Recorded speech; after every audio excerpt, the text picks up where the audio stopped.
Hello and welcome to you all. My name is Paul Boateng, Lord Boateng of Achim and Wembley, and it's my pleasure this day to welcome you all, distinguished participants, distinguished panel. This is an important occasion.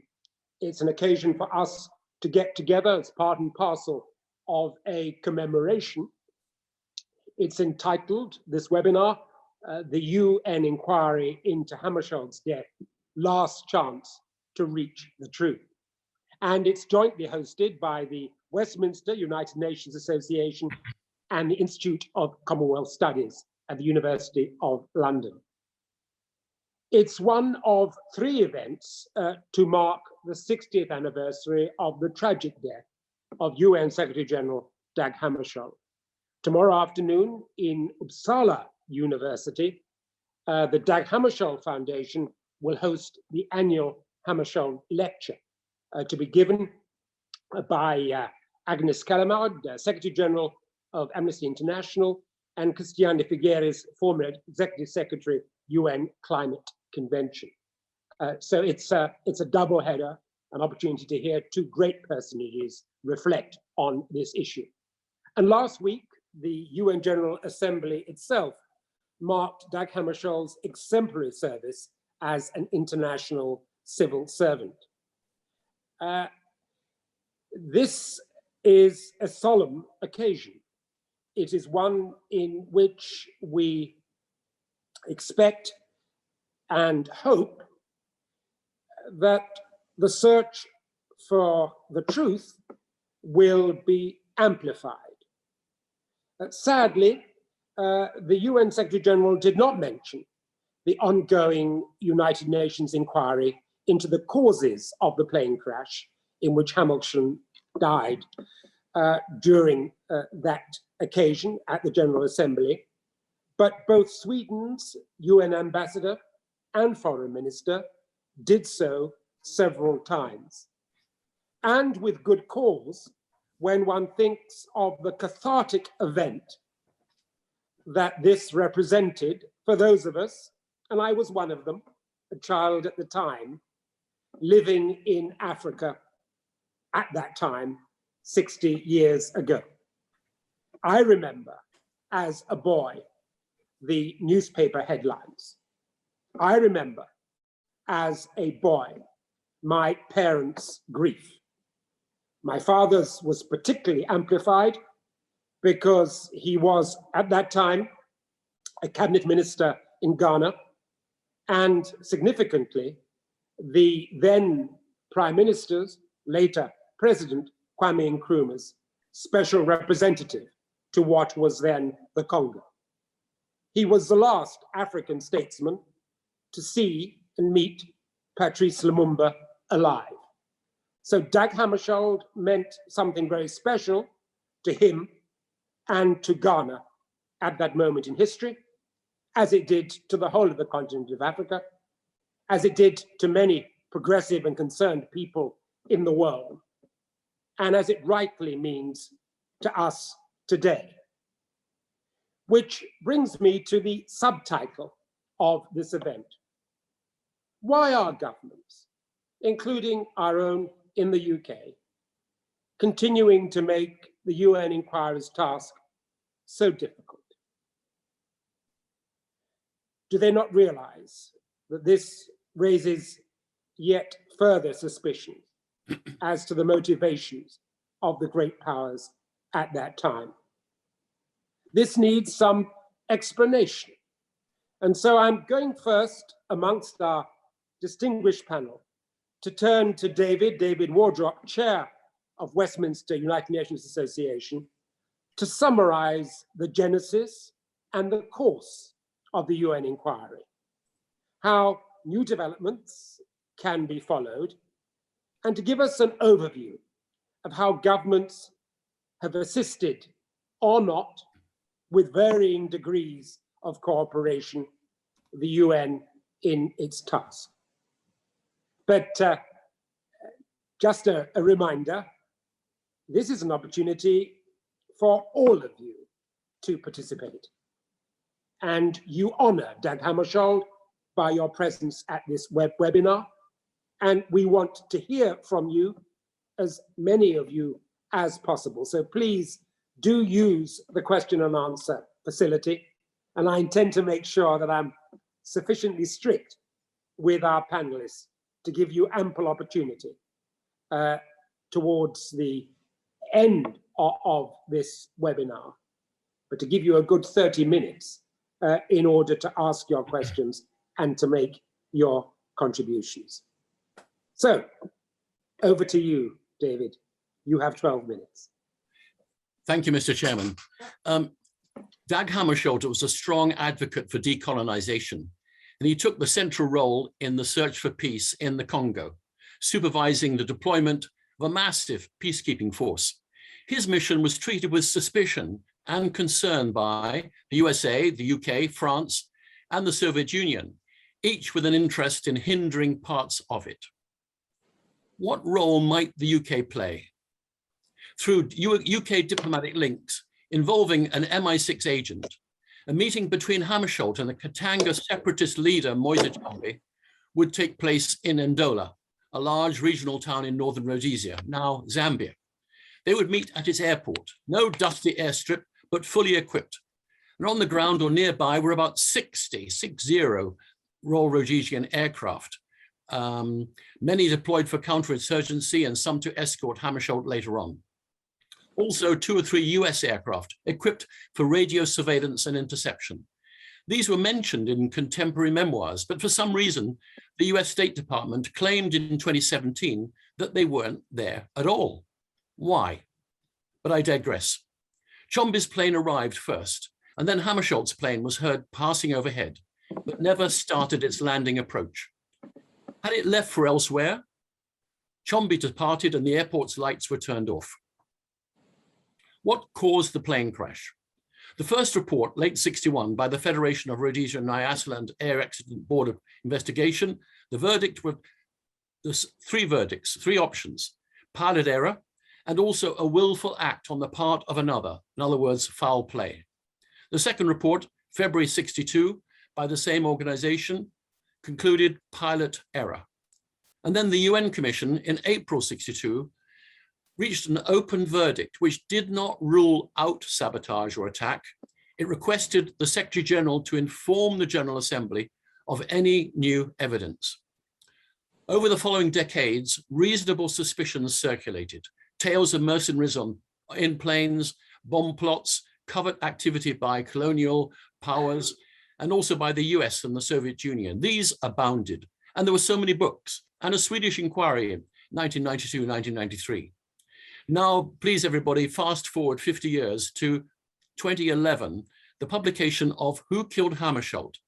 This book brought together many of these suspicions, those theories, and this prompted Lord Lee of Crondall, UK, to form a trust, which in 2012 set up the Hammarskjöld Commission, tasked to assess evidence pertinent to the plane crash newly available. The Hammarskjöld Commission comprised 4 eminent jurists from 4 different countries, chaired by Sir Stephen Sedley, UK, who was joined by Ambassador Hans Corell, Sweden, former UN Under-Secretary General for Legal Affairs, Judge Wilhelmina Thomason, Netherlands, former judge at the European Court of Human Rights, and Justice Richard Goldstone, South Africa, who inter alia was the first chief prosecutor of the International Criminal Courts for the former Yugoslavia and Rwanda. Lord Lee should be congratulated on assembling this team. It released its report in December 2013, stating that the United Nations, deploying authority which the Commission did not possess, would be justified in reopening its 61-62 inquiry. Okay, the judges had spoken, but would that change the world? Who would lead the charge in the UN General Assembly? By happy coincidence, the incoming government of Sweden was determined to pursue the matter, unlike its predecessor. But would other nations support the reopening of a 50-year-old General Assembly resolution? In London, we convened many in the diplomatic community, outlining the findings of the Commission. We set up an international network of supporters and lobbied the international media. And Sweden was lobbying nations at the UN. On 30th of December 2014, more than 100 nations supported reopening the inquiry. The US and the UK were not in the room. Why? UN Secretary General Ban Ki-moon appointed a 3-person expert panel charged to examine new information, chaired by Mohamed Chande Othman, former Chief Justice of Tanzania. That panel's report, published in 2015, led the Secretary General to invite an eminent person, the same Judge Othman, to conduct an inquiry into the incident. In his interim report 2017, he stated, "It appears plausible that an external attack or threat may have been the cause of the crash, whether by way of a direct attack or by causing a momentary distraction of the pilots." In 2017, he sought cooperation from former colonial powers and other nations prominent during the Congo crisis, and later those gaining their independence after the incident. Those were the USA, Canada, Germany, UK, Sweden, Russia, France, Belgium, South Africa. Surely they could assist further in reviewing documents they held. Their degree of cooperation, I have to say, varied widely, from those seeking to advance it to those seeming to want to hinder it.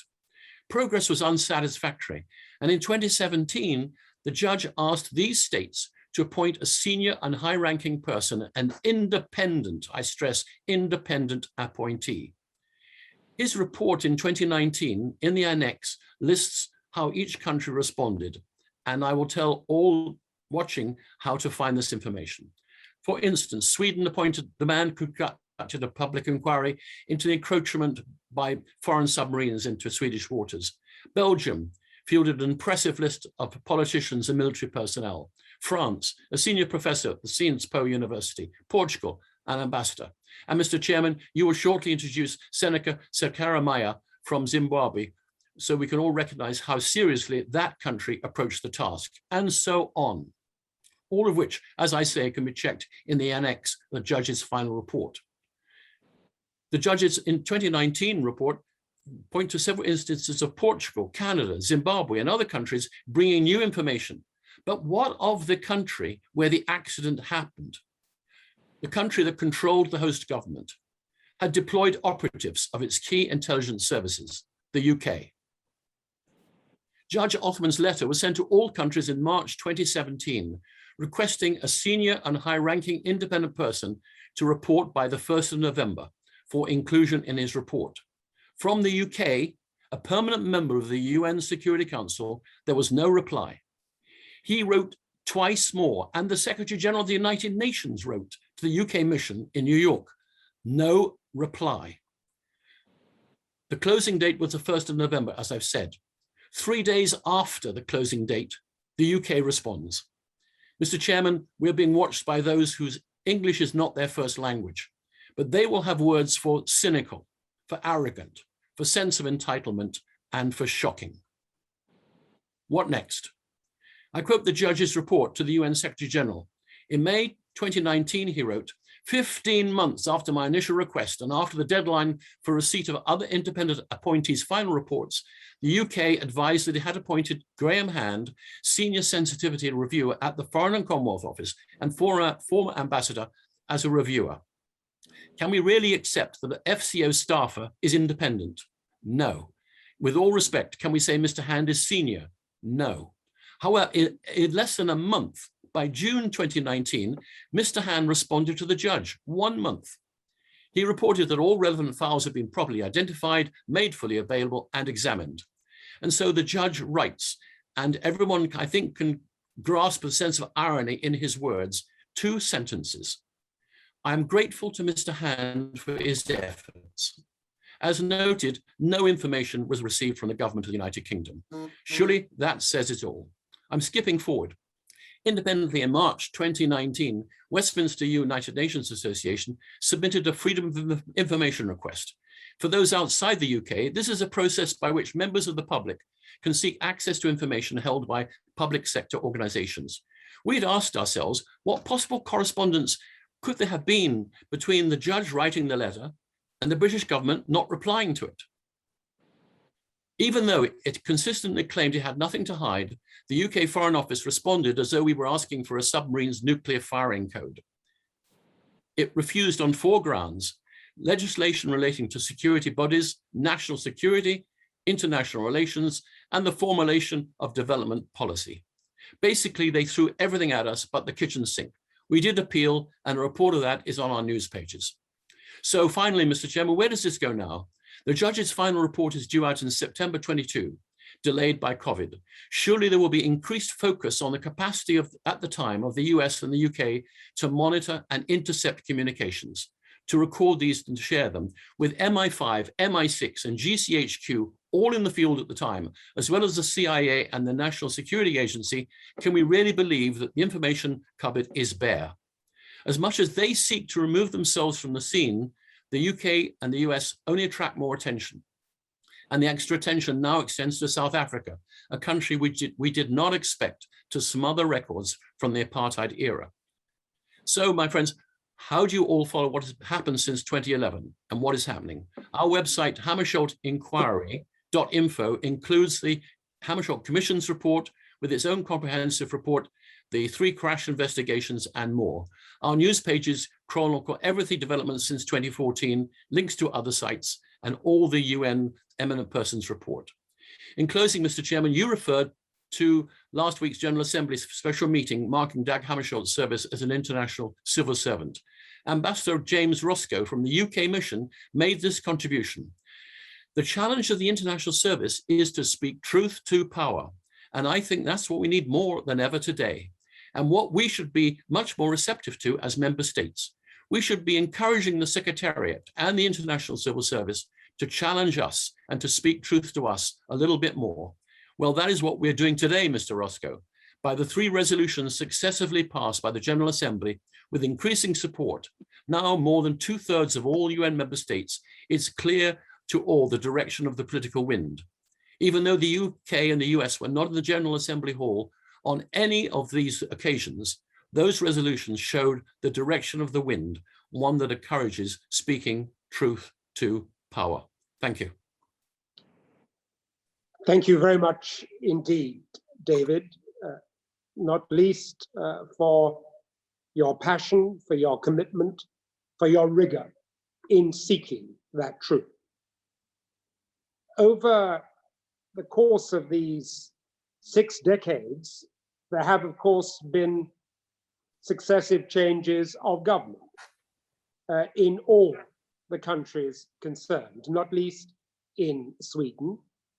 And different governments have shown different degrees of interest and concern in pursuing the truth behind that plane crash. And it's not always been easy to discern the different positions and the different degrees of commitment to that search. At the time the Hammarskjöld Commission was reporting at The Hague, Sweden was preparing for elections. The new government that was elected was one that certainly embraced that search for truth and the principle of pursuing that search wherever it led.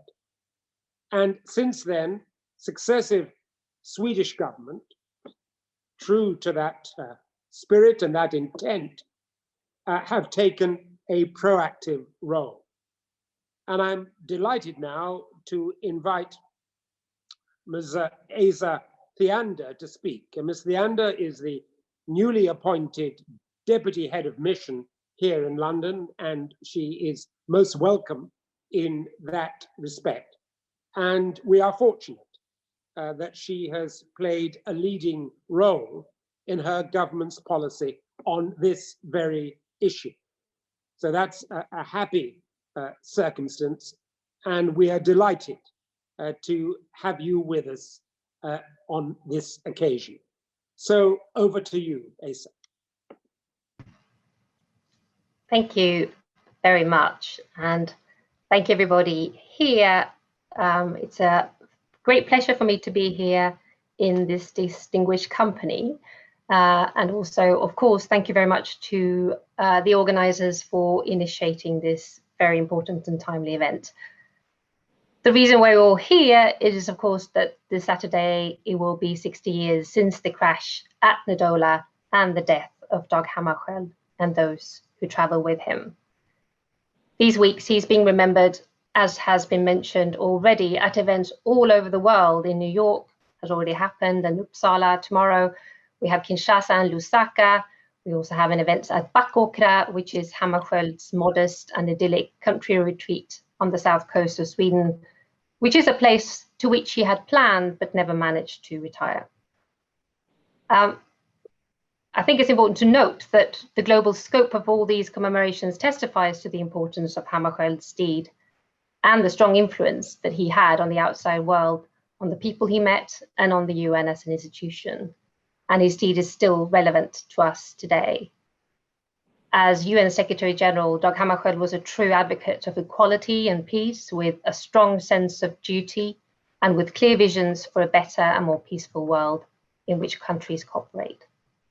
During a time of great geopolitical tensions, which was alluded to by previous speakers, Hammarskjöld regularly faced challenges and criticisms, but nonetheless, he worked tirelessly defending the independence and integrity of the United Nations. Also in 1961, Hammarskjöld gave, as you know, his last major public speech here in this country at Oxford University, titled The International Civil Servant in Law and in Fact. In this famous lecture, with the perhaps somewhat dry title, Hammarskjöld detailed the legal principles for the international civil service and underscored the importance of its international character and independence. He warned that if these principles were compromised, internationalism would in effect be abandoned, and concluded that the price to be paid may well be peace.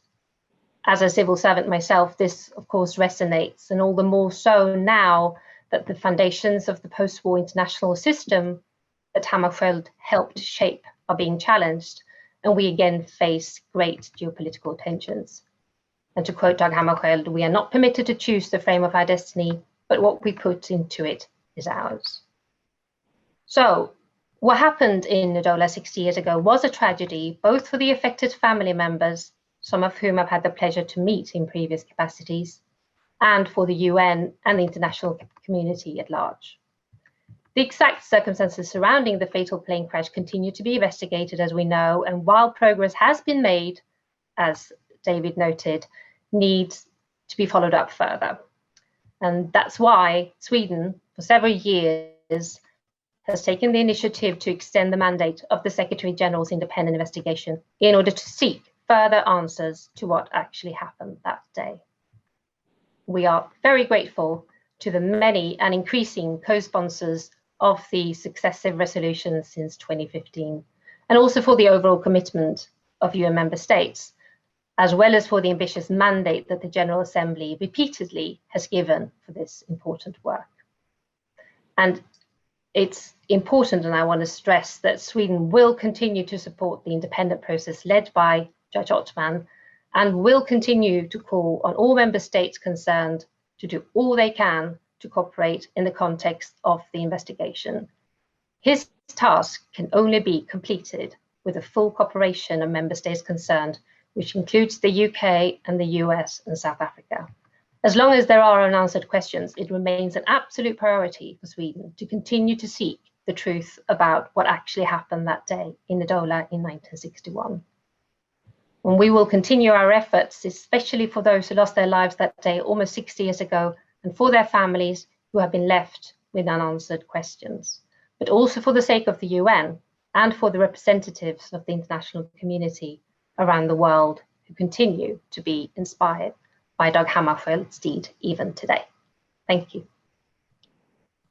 Thank you very much indeed, Ms. Theander, and thank you for reminding us that others died in that plane with Dag Hammarskjöld. Thank you for reminding us also of the families and those who survived those families. We need to remember that this is not only about the search for truth, is not only about a great man, a symbolic figure. It's about a human being and other human beings whose lives were tragically cut short. Their families, as well as the world, need to know why, how, and by whose hand. It's a privilege now to introduce our next speaker, Senator Dr. Sidney Sekeramanyani. Now, at the time of Judge Othman's report, he requested support from countries who could help more. Of course, the subtitle of this webinar is why are governments such as the United Kingdom's continuing to make the UN inquiry's task that much more difficult, raising further suspicion as to their reasons. But Judge Othman identified those who could help more, and he extended the list to include Portugal, Angola, the DRC as it now is, Zambia, and Zimbabwe.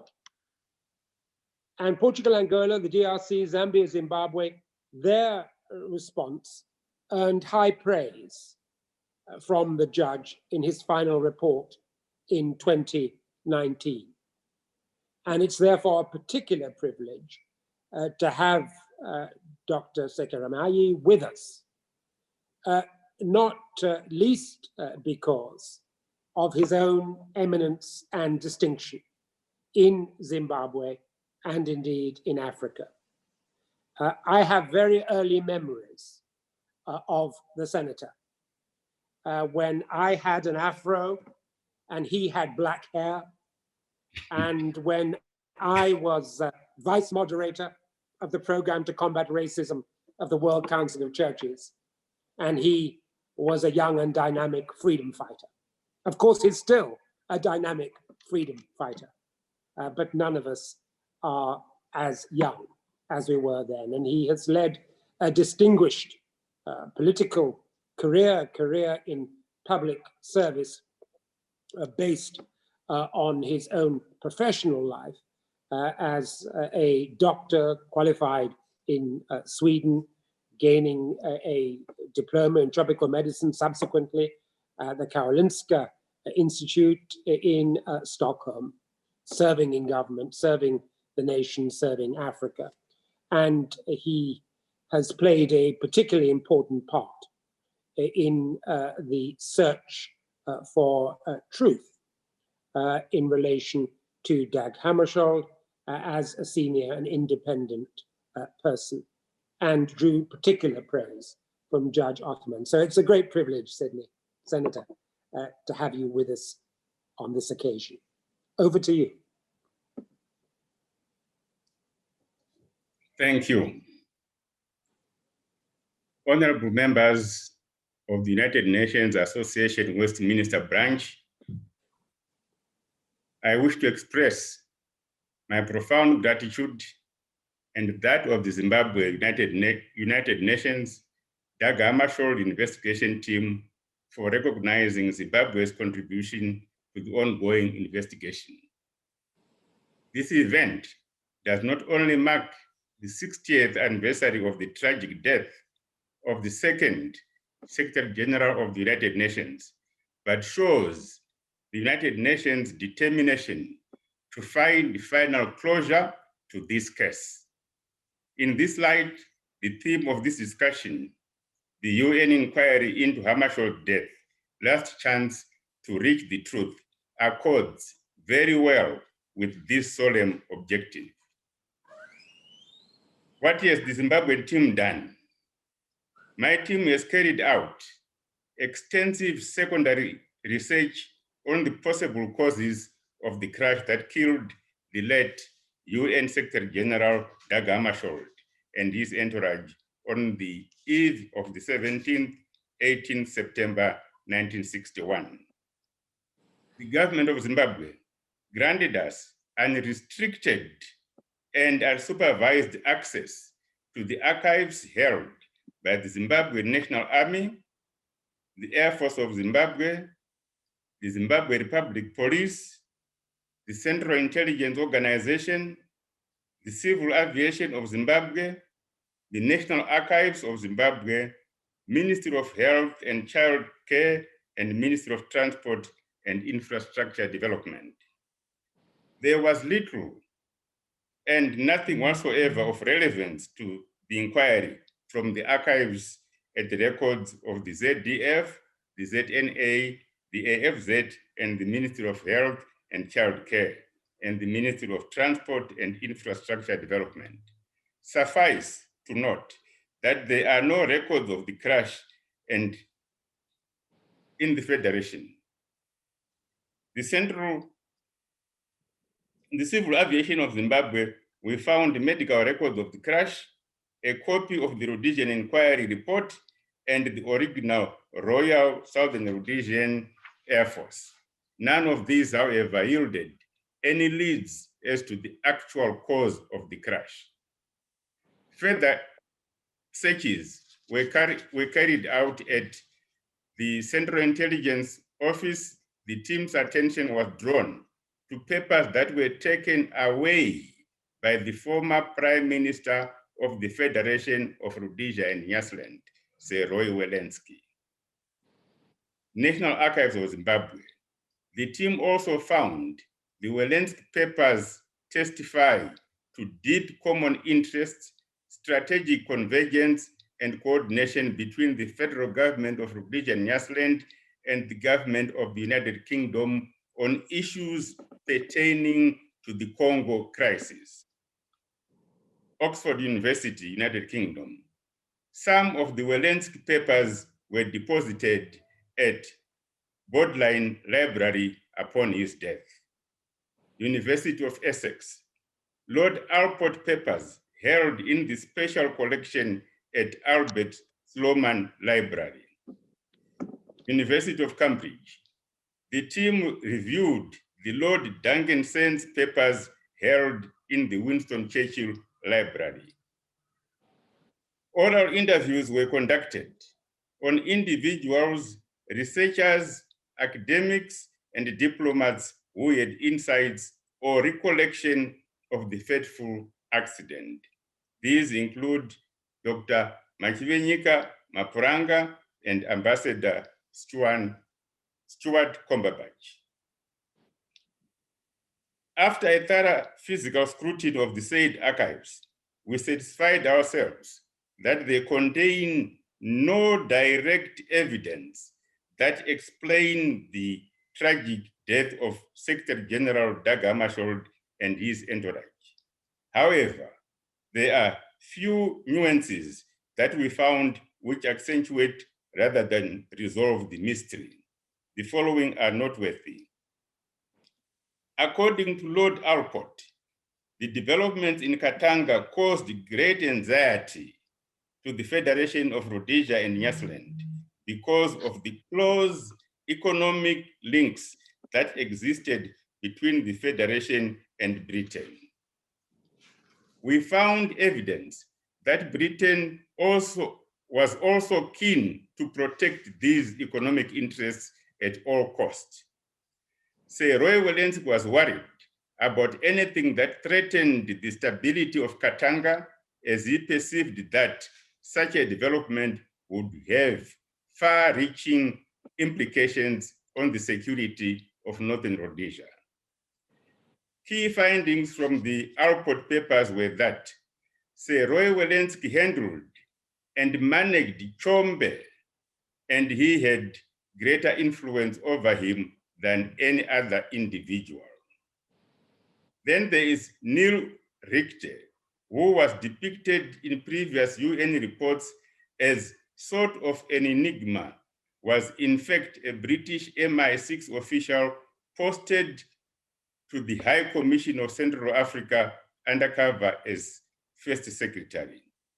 And then Rhodesia moved and deployed its military strength in the vicinity of the Northern Rhodesia and Congolese frontier a few days before the Ndola crash. Among the Lord Alport's collection, our team also found a report authored by Neil Richter on the Ndola crash, which details his activities from the 13th to the 20th of September 1961, and the general situation during that period. A top secret operations instruction dated 22 February 1961, revealed that Rhodesia was anticipating a real threat of armed intrusion from the north. To this end, Ndola Airstrip was one of the 8 airstrips that were specifically singled out for protection through camping in the vicinity. Another top secret document originated by the Royal Rhodesia Air Force, dated 18 September 1961, coincidentally the date of the Hammarskjöld crash, titled Denial of Northern Rhodesian and Nyasaland Airfields to Unfriendly Forces, draws attention to the possibility of an unfriendly force using a 4-engine tactical and transport aircraft to spearhead the invasion of the federal territory from the north, including orders to shoot down such aircraft. Nobody, it seems, has previously asked or seriously pursued the possibility that the federal armed forces might have even accidentally shot down the Hammarskjöld plane on that fateful day.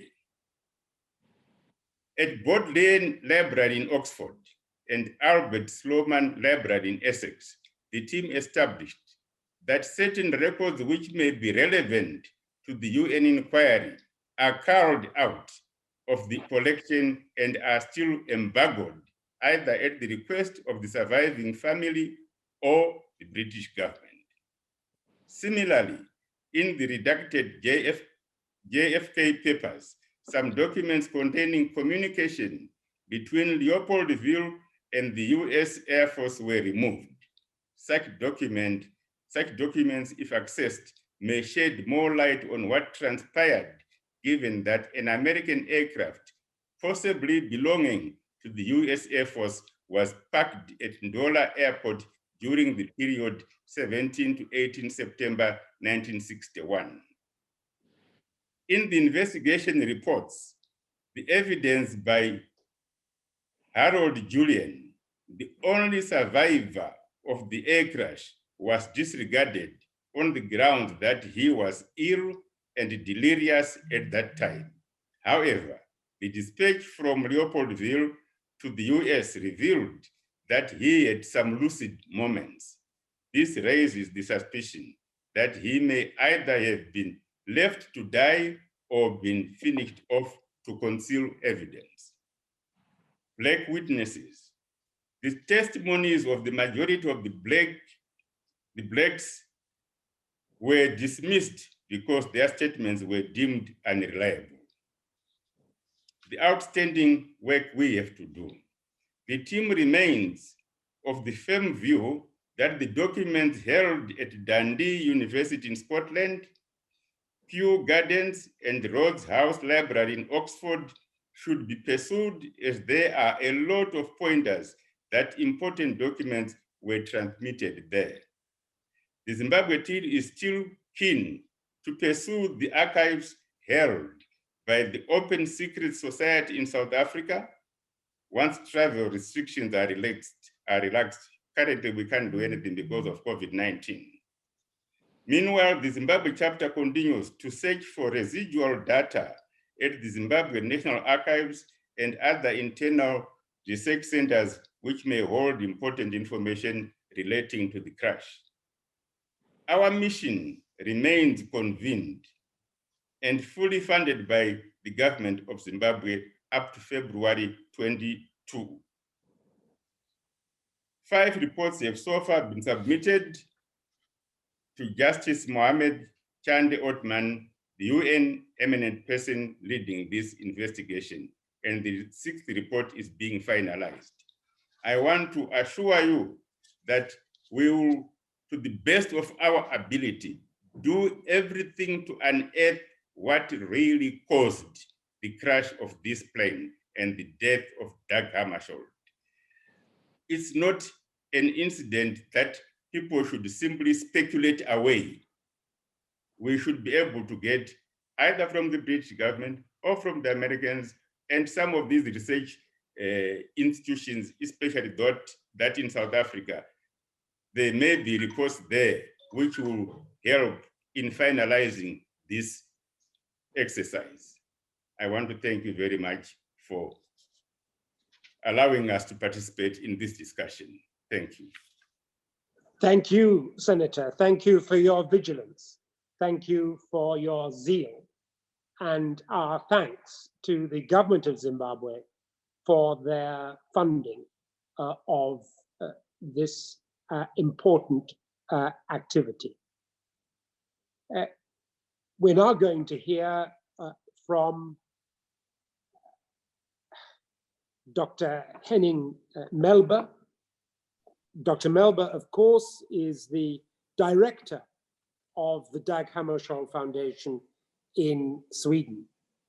And you have heard how tomorrow afternoon the foundation will host the commemorative lecture in Uppsala in Sweden. He is, of course, Director Emeritus of the Foundation and a senior research fellow at the Institute of Commonwealth Studies. And so is a familiar figure here in London in that respect.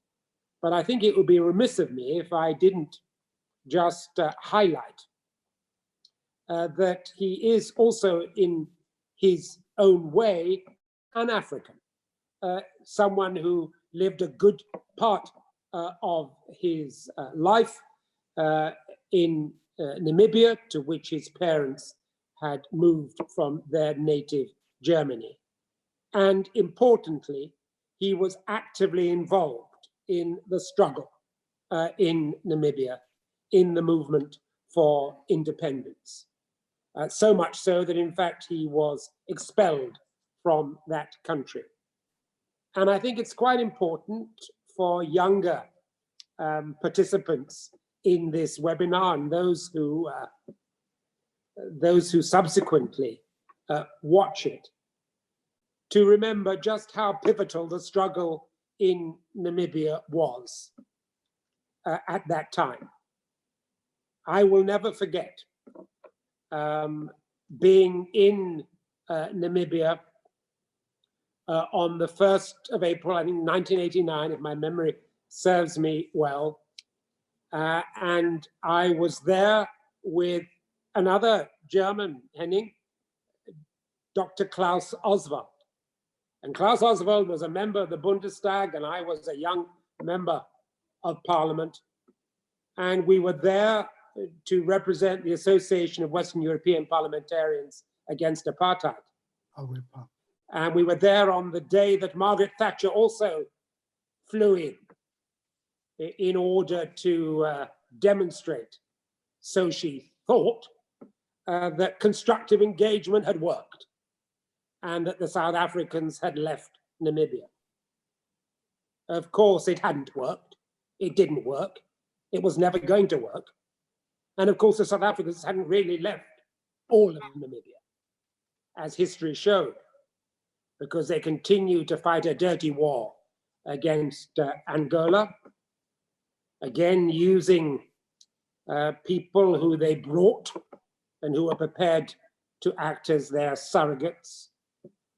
And I remember flying up to Oshikati with Dr. Oswald on the border with Angola.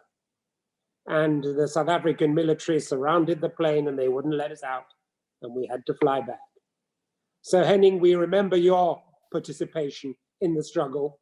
We honor and salute you, and we look forward to hearing what you've got to share with us on this occasion on behalf of the Dag Hammarskjöld Foundation. Over to you, Henning. Thank you so much, Lord Boateng, for your very kind and also touching words. And when you recalled your memories in the last step to Namibian independence, it dawned on me we almost met, because the very same day I met with other members of AWEPA in Harare, who there met President Nujoma and others. And we watched the events, the sad events unfolding back home from Harare because we were not yet able to return. That happened only a few months later. But your own memories actually remind us of the notion of solidarity, which was very close to the heart of Dag Hammarskjöld too. And in many of his statements and speeches in office, he returned to the notion of solidarity as a core message of what the United Nations is about. Remembering Dag Hammarskjöld every year around this time is a reminder that he is the only Secretary General in the UN's history who sacrificed his life, and with him 15 others, in execution of his office. He was seeking to find a solution for the conflict in the Congo and died during this effort. And the ongoing investigations, as the previous speakers also stressed, confirm that there are indeed reasons to believe that the fatal plane crash was neither a pilot's error nor any other form of being merely accidental. Let's recall, this was the time of the Cold War and Africa's decolonization. And while Susan Williams, who I understand is also participating, has triggered the new investigations with her pioneering book, Who Killed Hammarskjöld, she also contextualized generally the situation then with her subsequent books, Spies in the Congo and the just published White Malice, disclosing the activities of the CIA and other Western powers, hegemonic powers, in the fight over global strategic interests in some of the most resource-rich parts of the world. Unfortunately, a scramble for Africa, which is not history, but present. For Dag Hammarskjöld, however, in the midst of these asymmetric power relations, the United Nations Charter was the secular Bible. And he faithfully interpreted and sought to implement the Constitution of the United Nations to the extent that he was awarded the kind of honorary title to be a secular pope. One of those substantive elements in the family of nations he lived up to was, with utmost integrity, that you recognize otherness without othering. You embrace the human family on par, which is the diametrical opposite to colonialism. He, with utmost integrity, lived values, principles, and positioned himself along lines which are amazingly relevant today. His policy would, in today's jargon, be called anti-hegemonic, because he didn't shy away to remind everyone of the big countries who, in their self-interest, were willing to compromise with the fundamental values in the Charter, that they are not living up to their obligations, having ratified the very United Nations Charter. Let me use the few minutes to allow Dag Hammarskjöld to speak directly to you. The first quote I selected was a statement when he returned from a journey through several Asian countries in 1956. And I think what he said then testifies to what would today be diagnosed critically as Eurocentrism, as something he felt is outdated. He said the following: "We talk these days much about the renaissance of Asia and the Asian peoples. We talk about a new nationalism, about the urge for independence and wider political influence for the peoples of Asia. I am afraid that in doing so, we are sometimes so preoccupied with the specific problems and interests of what history calls the West, that we view these developments less in the light of what they contribute to the growth of all humanity than in the light of what they might detract from the predominance of Western peoples. We see what we may lose.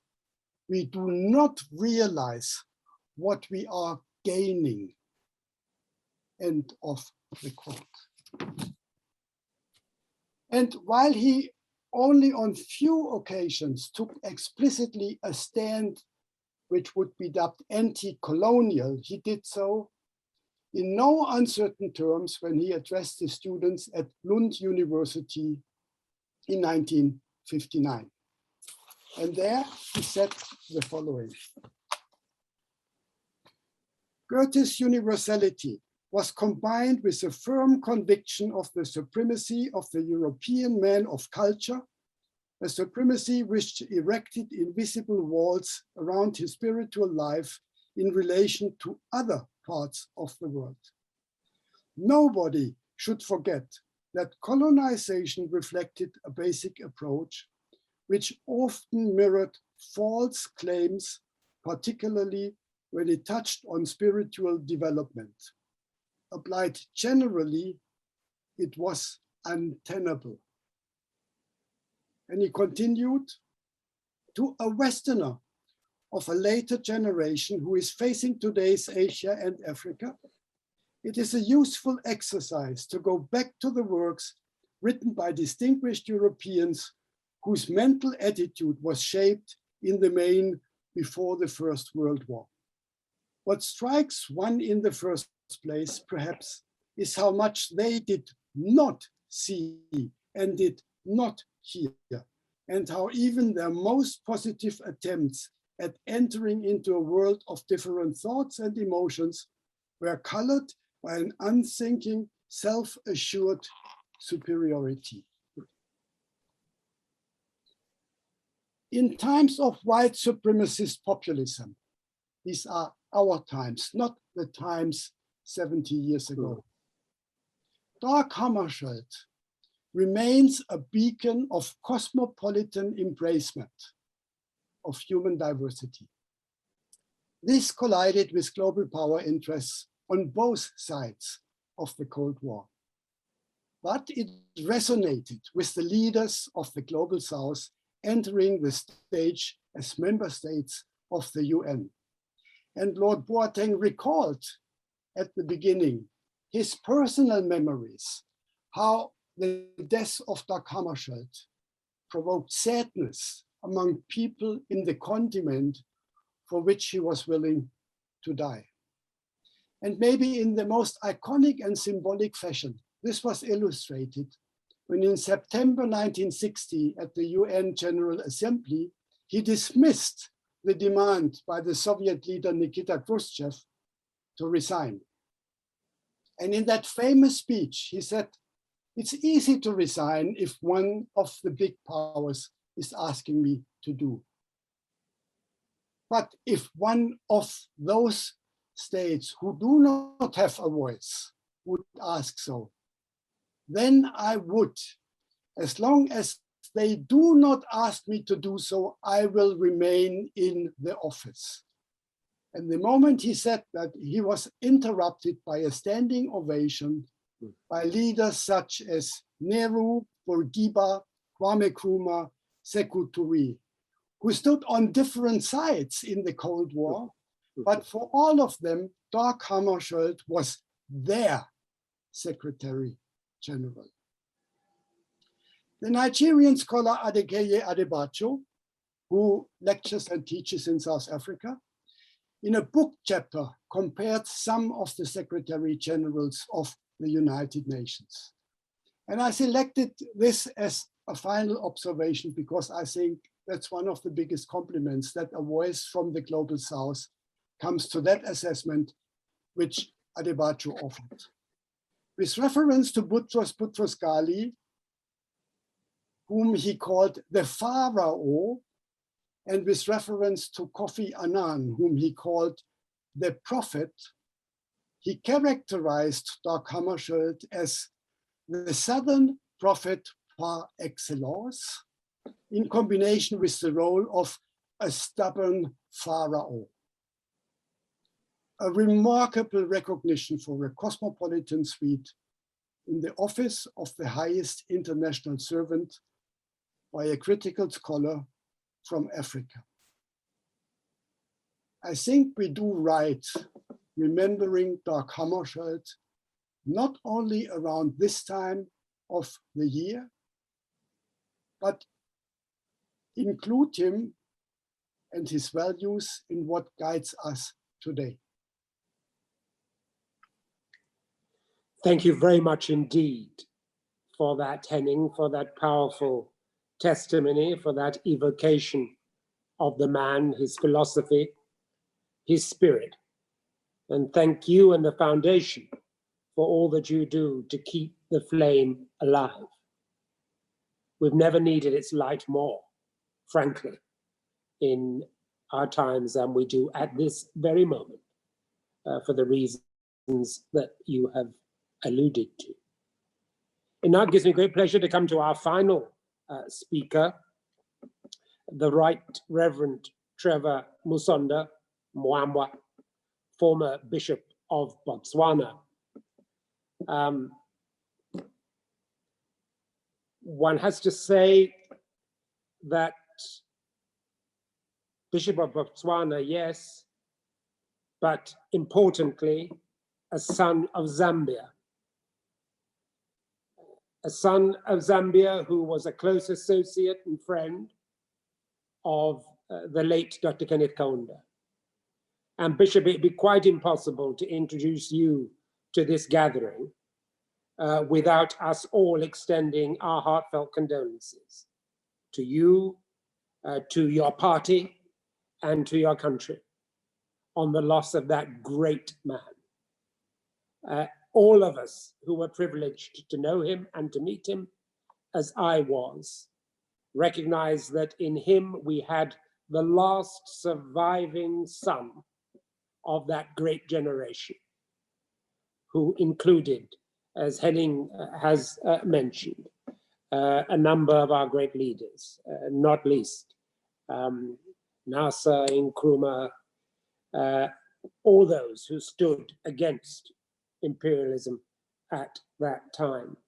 And KK continued to do that, and you have continued his legacy, we know. One thing must also be said, because this is a search for truth in circumstances that were very murky. And just how murky they were is indicated, and I'll not forget this either, by an event at which KK was present in the Pamodzi Lodge in Lusaka. We were down there, there were two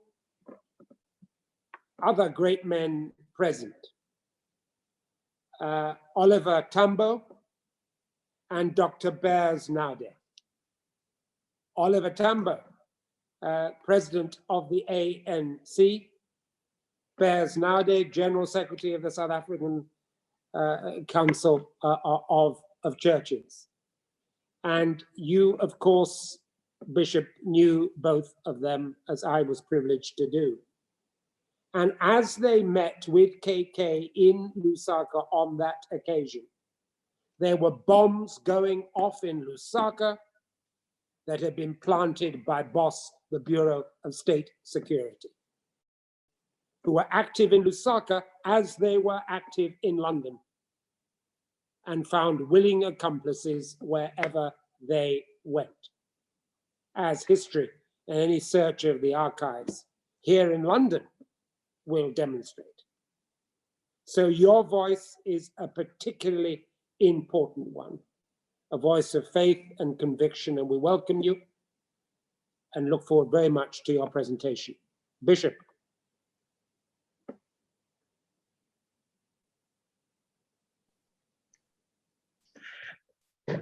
Lord Boateng, our chair, thank you very much. And distinguished panelists, it's a great honor indeed, and I'm extremely humbled to be with you. You have brought to my heart, and indeed tears are behind me in context of referring to our founding father of the nation and the first president. I gave a tribute at his funeral, and I began by comparing him to Dag Hammarskjöld, that he and Dag Hammarskjöld were cut from the same cloth.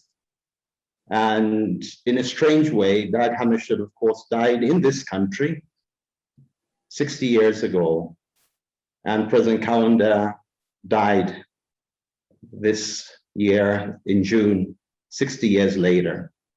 And I'm sure in that place where the peacemakers congregate, they are looking upon us and urging us to be peacemakers.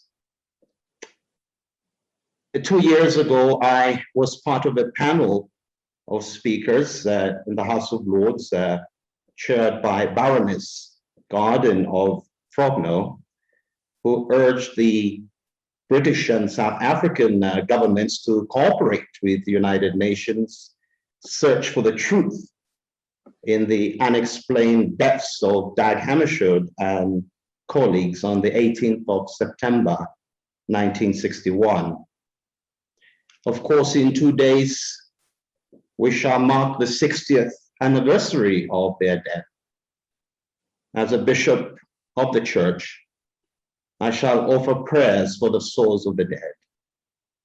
Suffice to say now, the souls of the just are in the hand of God, and no torment shall touch them. And that is from Ecclesiasticus chapter 3, verse 1. May their souls rest in eternal peace and rise in glory. What I said then 2 years ago remains unchanged. I spoke about the morality of the pursuit of the truth from an African viewpoint. From a personal perspective, what I have come to realize very strongly is that we live in a moral universe, and the truth shall always triumph. No matter how long it is buried, no matter how long it is ignored, ultimately, truth emerges victorious. We are inching closer and closer to the truth. I say so because Dag Hammarskjöld was a peacemaker. And one of the Beatitudes in the New Testament states, "Blessed are the peacemakers, for they shall be called children of God." This succinctly defined Dag Hammarskjöld. And I seek to elaborate on this, but first allow me to share this anecdote a friend told me once upon a time. My friend was a student at university in Canada. One day in his political science class, the professor was giving a lecture on some aspects of the United Nations, and mentioned in his lecture that Dag Hammarskjöld was the Secretary General of the United Nations and perished in a plane crash. And this, said the professor, happened in a remote part of Africa. My friend interrupted the professor and said to him that he was not putting the picture correctly. And the professor asked him what he meant. My friend answered saying, yes, Dag Hammarskjöld, his plane crashed in Africa, and it was in my country that this happened. The professor asked my friend if he knew more about it, and he responded that it was certainly not the way he was putting it. So the professor requested him to come up front and explain to the class what he knew. This he did. Going up front, he drew a rough map of Zambia and said that, contrary to what the professor was saying, that the plane crashed in some remote part of Africa, it was actually very near one of the cities in Zambia, which was, of course, in those days, Northern Rhodesia. My friend pointed out where Ndola was on the map and said the crash was a few miles away from the airport. And so his plane was actually seen, and people knew where it crashed. So it was not, as reported, in some remote place. Having finished explaining, my friend was applauded by his class and, smiling, surmised that students like to see professors put in their place. Now, my friend's acute observation was that the crash was a few miles away from the airport, and Dag Hammarskjöld's plane was actually seen, and people knew where it crashed. Of course, this later formed an important factor in reopening the inquiry in the crash.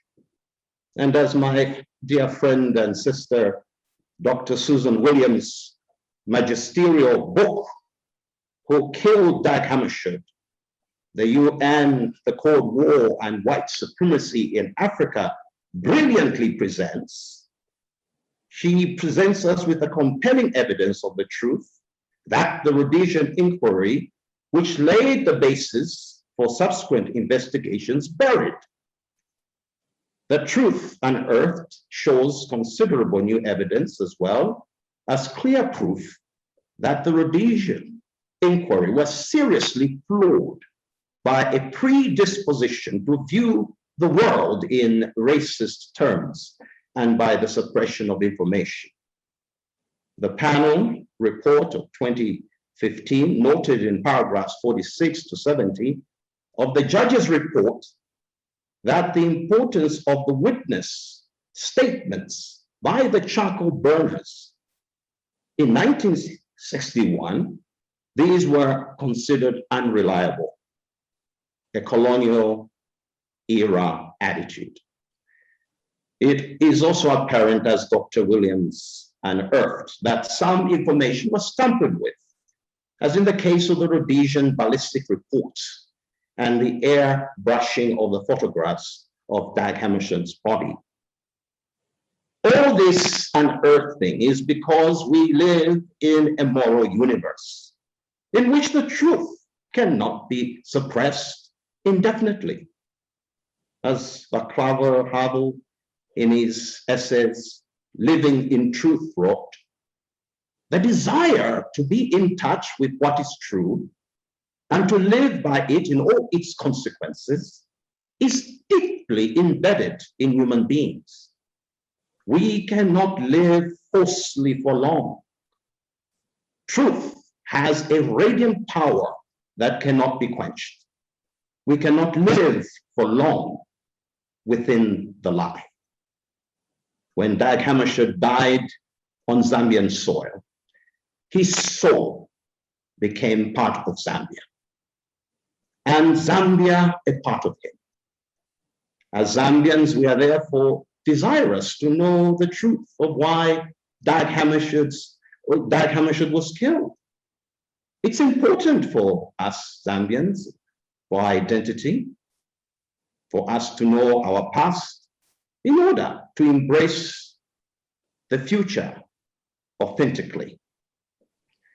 It was in the course, of living out his role Dag Hammarskjöld's job or work as Secretary General was not a job, it was a role, a calling, a vocation.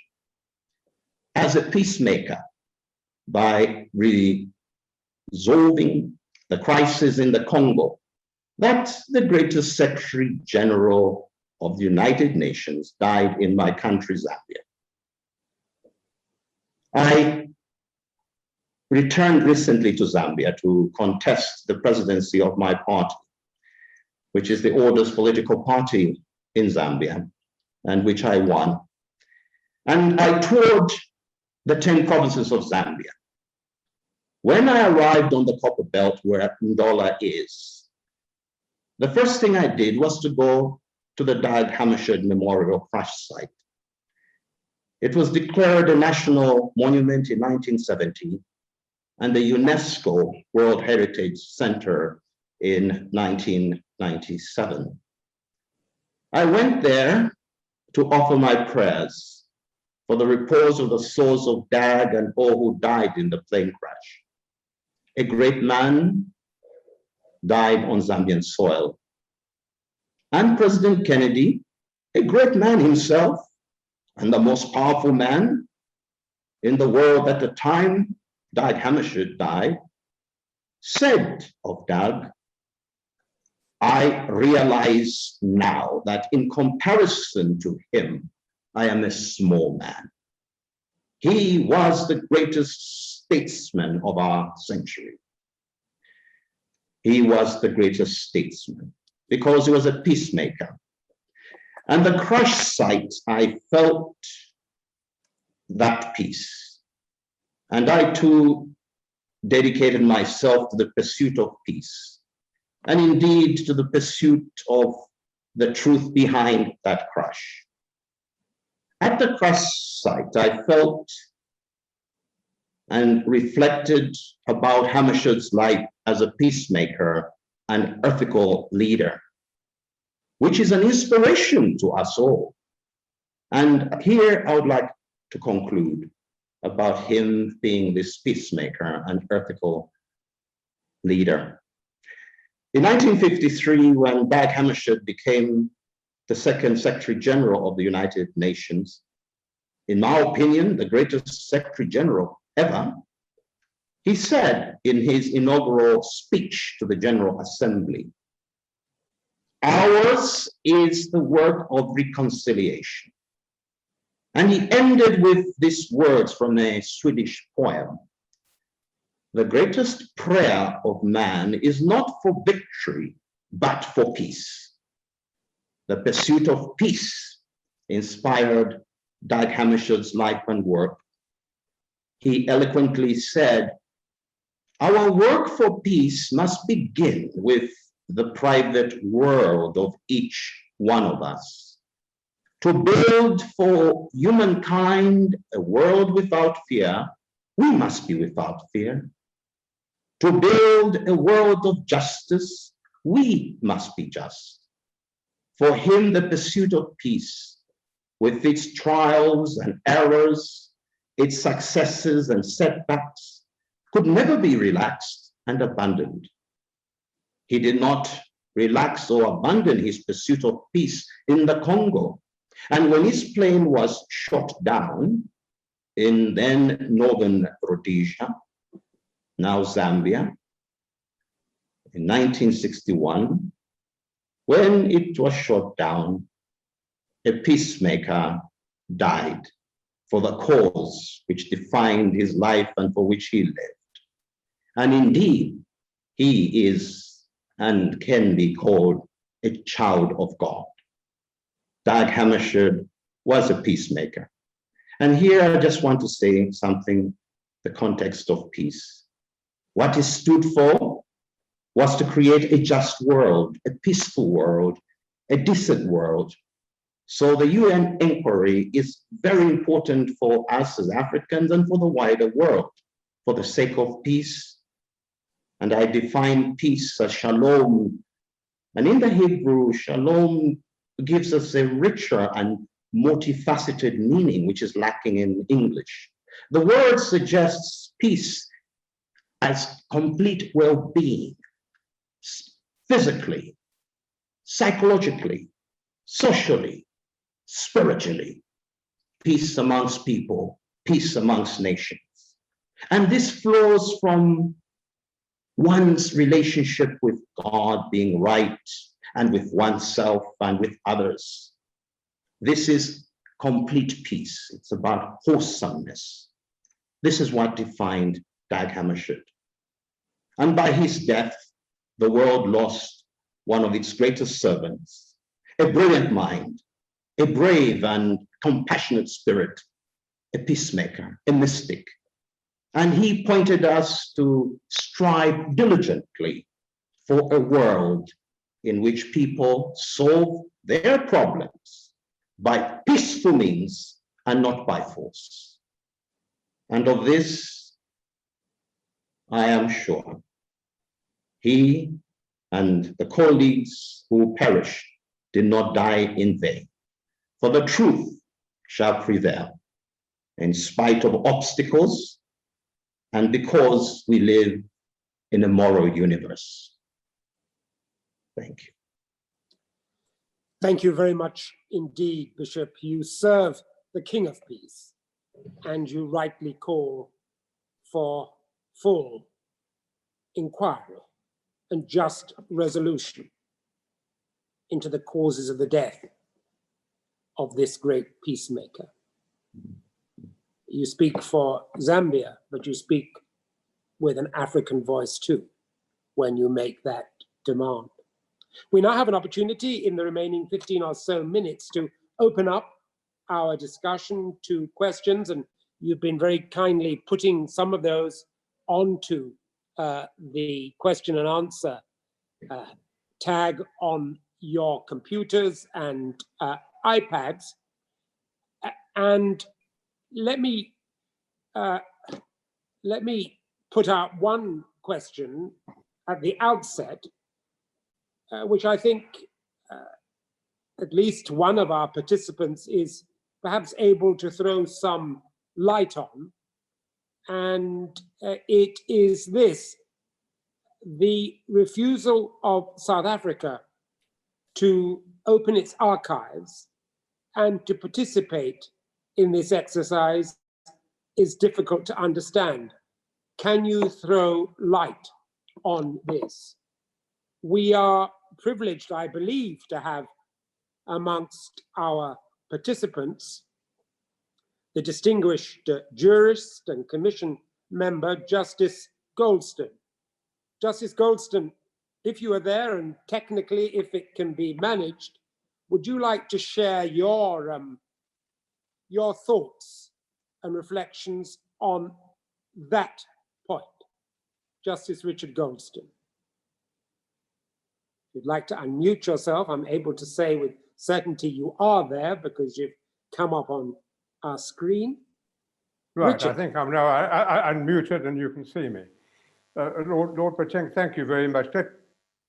Let me preface my response by saying what a great privilege it has been to participate in this very appropriate commemoration, one of the commemorations of the untimely and sad death of Dag Hammarskjöld 60 years ago.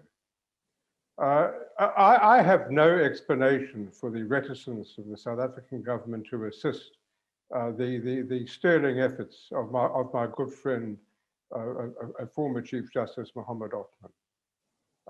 The South African aspect of it were some documents that were found strangely by the Truth and Reconciliation Commission, and its chair, Archbishop Tutu, handed those documents to our first Democratic Minister of Justice, Dalla Omar, and asked him to investigate the disappearance of the original documents. We had fax copies in our commission only. And not long after, Dalla Omar passed away, and his successor and successors really didn't respond to the inquiries that were made either by Dr. Susan Williams or by Justice Othman. The one obvious suspicion is that the South African government was hiding something. That's difficult to believe 60 years after the event, the events which took place in the worst of colonialism and racism in my part of the world. So the other explanation, obviously, is negligence, a refusal to do the work that should have been done, and that, unfortunately, is not difficult to believe. May I make one other remark? I was privileged to join Sir Stephen Sedley on our who chaired our commission in visiting Zambia, and we were able, remarkably, to interview eyewitnesses to the event. Eyewitnesses who were not called to give evidence. Eyewitnesses who saw the crash, who saw a second plane approaching that was carrying Dag Hammarskjöld. And there's no question that the reason they weren't called to give evidence to the inquiries that were set up was because they were Black people, and Black people weren't to be believed. So that was the context in which the inquiry took place. So one has that context, and of course the position today, which of course not only South Africa but the United States has been reticent in giving information, which I think there can be little doubt they must have. So I can only conclude by saying that I hope that the wonderful efforts of Judge Ottman will still bear fruit between today and the date of his report in the second half of next year. Thank you. Thank you very much indeed, Justice Goldson, and thank you for your work over so many years for justice.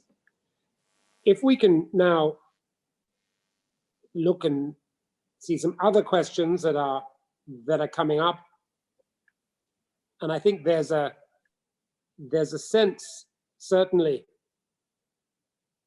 and a desire to understand better about the physical evidence.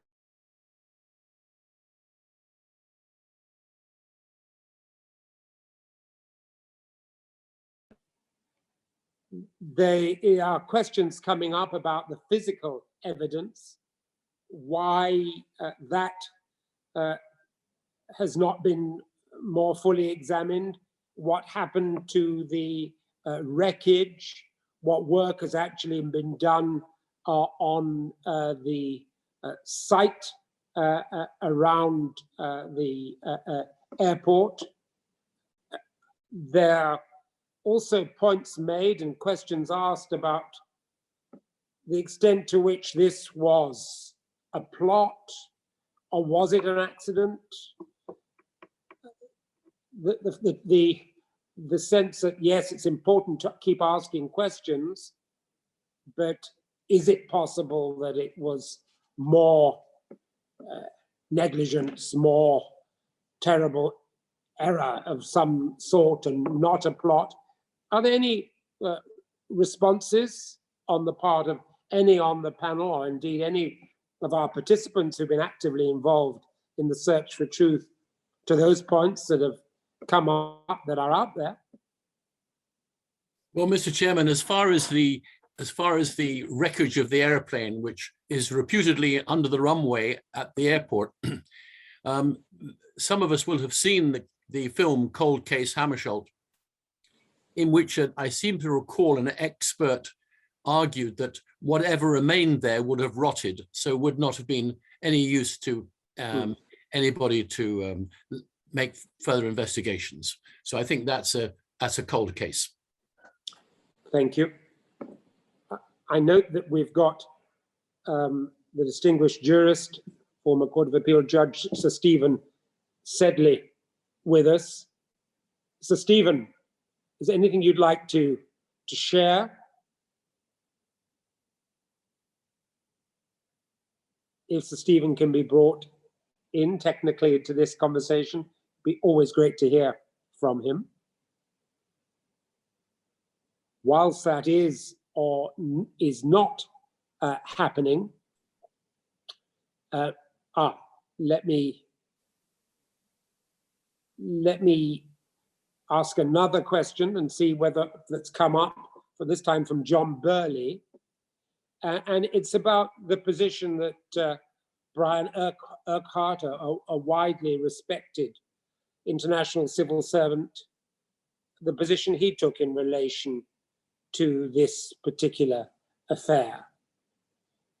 Did his thinking evolve over time? At one stage, apparently, he was said to be skeptical about the shooting down theory.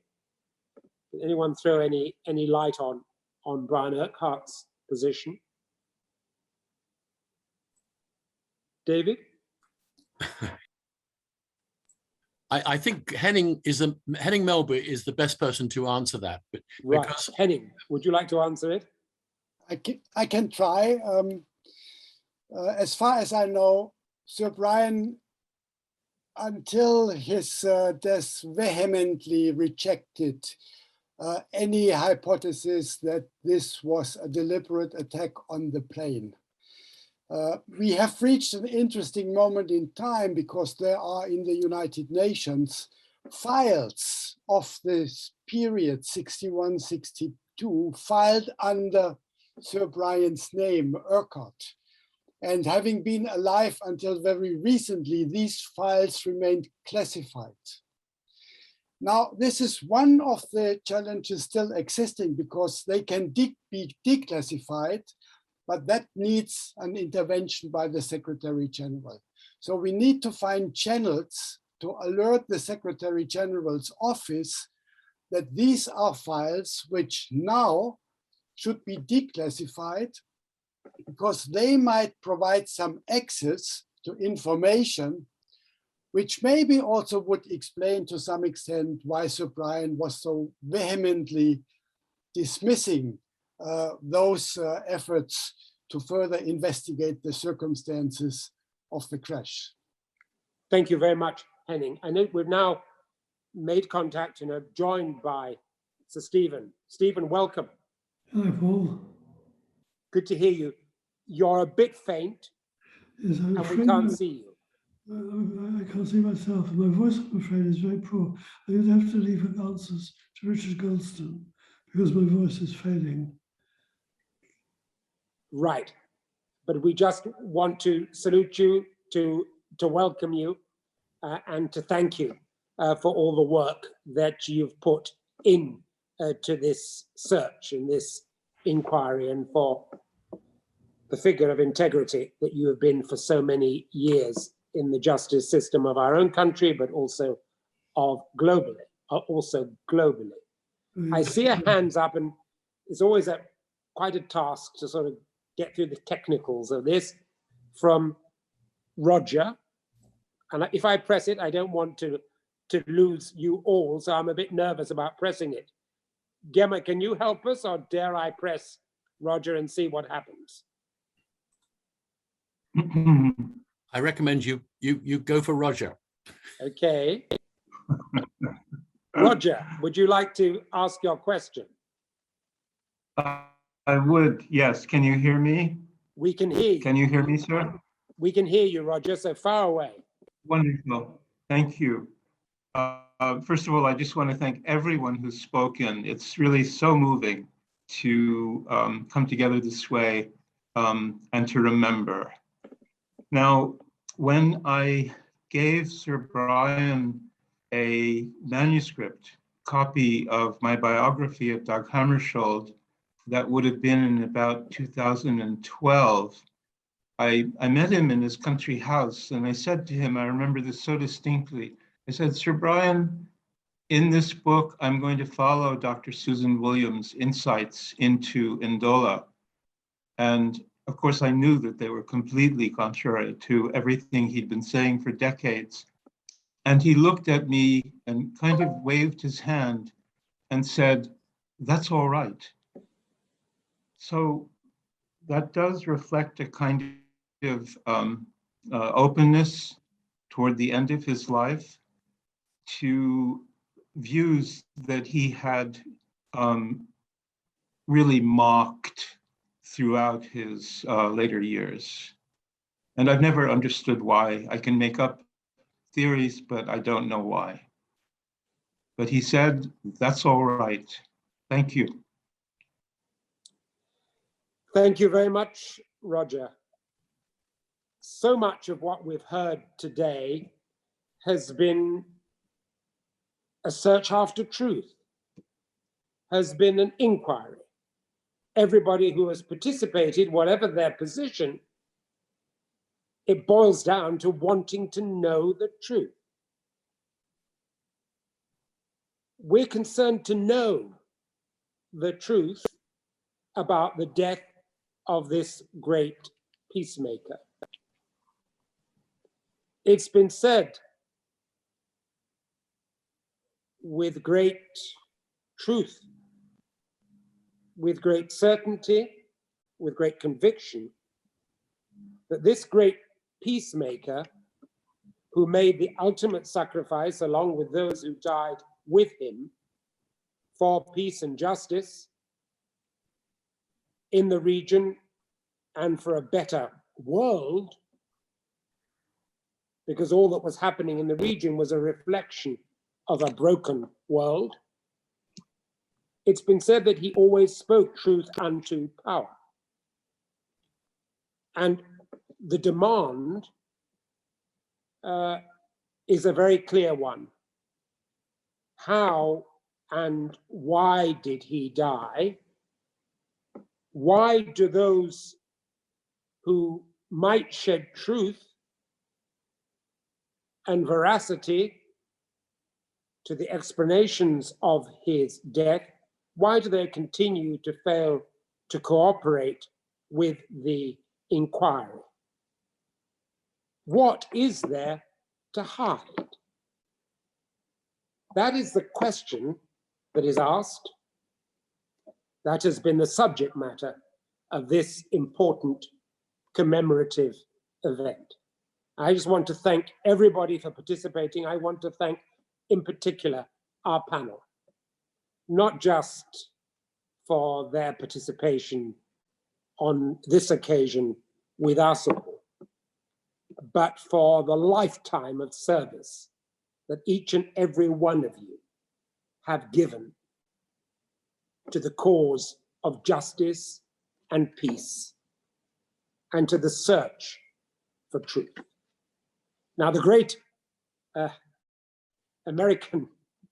African-American, because he was both freedom fighter, author, public intellectual, by the name of Frederick Douglass. His maxim, wasn't it? And it's one that still holds true today. His maxim always was that power concedes nothing without a demand. It never has, and it never will. Power concedes nothing without a demand. It never has, and it never will. Well, the demand is for truth. And that demand, on the evidence of this day's event, is not going to go away. So on behalf of the Westminster United Nations Association and of the Institute of Commonwealth Studies at the University of London, a big thank you to you all for participating today.